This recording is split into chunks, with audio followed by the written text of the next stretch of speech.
मंडळी, आज काय स्पेशल?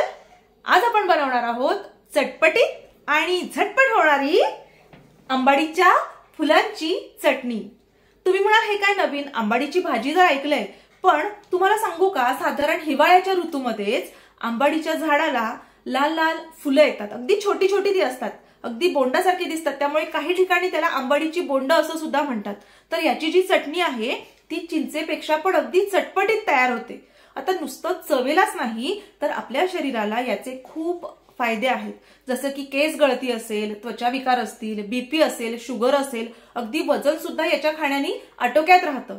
पण सगळ्यात महत्त्वाचा गुणधर्म म्हणजे यामुळे आपलं जर हिमोग्लोबिन कमी झालं असेल तर ते वाढण्यास खूप मदत होते, कारण पालक, बीट यापेक्षा सुद्धा जास्त लोहाचं प्रमाण या फुलांमध्ये असतं। त्यामुळे या सीझन मध्ये, या ऋतूमध्ये बाजारात कुठेही जर तुम्हाला आंबाडीची फुलं दिसली तर आवर्जून ती घरी आणा आणि त्याची चटणी बनवायला मात्र विसरू नका।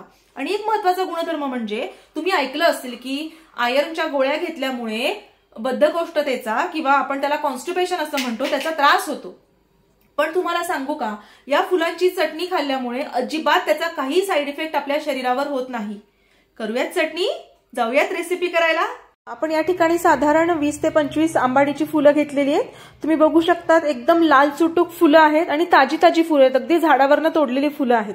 तर ही जी फुलं आहेत ही आपल्याला सगळ्यात पहिले साफ करून घ्यावी लागणार आहे, कारण त्याच्या मागे अगदी छोटंसं एक देठ असतं। तर ती फुलं आपण साफ करून घेणार आहोत। आपण घेतलीये 20-25 फुलं, त्याबरोबर गूळ, मीठ, तिखट आणि जिरे। जिरे मात्र अगदी सढळ हाताने यामध्ये घालायचे की त्याचा वास खूप छान या चटणीला लागतो। काही जण लसूण पण घालतात, पण मी जिरे घालूनच ही चटणी करणार आहे। तर बघा, अशा पद्धतीने फक्त त्याचं मी देठ काढून टाकतेय।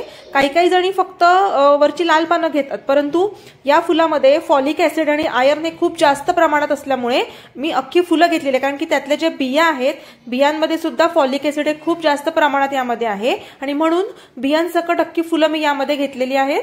मिक्सरच्या भांड्यात फुलं घ्यायची आहेत, त्यामध्ये जिरं, तिखट आणि मीठ चवीनुसार तुम्ही घालू शकता, थोडं कमी जास्त ते बघून तुम्ही करू शकता। तर या पद्धतीने मीठ आपण यामध्ये घातलेलं आहे आणि गूळ यामध्ये आपल्याला भरपूर लागणार आहे।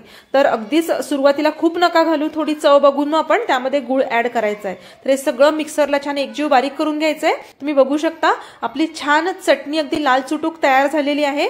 आणि अशा पद्धतीने तुम्हाला जर ही चटणी आवडली असेल तर नक्की लाईक आणि सबस्क्राईब करा। थँक्यू।